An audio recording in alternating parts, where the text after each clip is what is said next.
Welcome to Chillin' 101. We hope this video helps. In this video, I will show you how to change your Subaru Ascent key battery. First, gather your essential tools: a small flathead screwdriver and a fresh CR 2032 coin cell battery. It's important to have these ready before you begin. Make sure you have a clean, well-lit area to work in, and consider placing a soft cloth down to protect your key fob from any accidental scratches.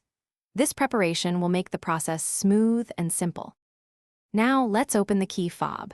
Look for a small slot, usually located on the side or bottom edge of the fob. Take your small flathead screwdriver and gently insert its tip into this slot.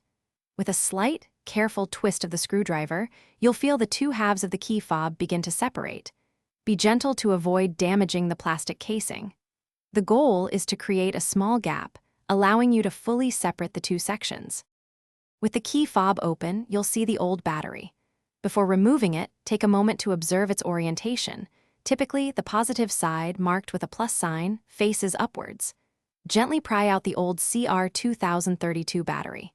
Now, take your new CR 2032 battery and insert it into the compartment, ensuring the positive side is facing up, just like the old one. This ensures proper function and power delivery. Finally, let's reassemble your key fob. Carefully align the two halves of the fob, making sure all the internal components are properly seated.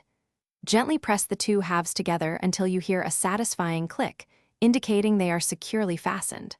Once reassembled, it's a good idea to test all the key fob's functions, such as locking and unlocking your vehicle, to confirm the new battery is working correctly. You've successfully changed your key battery.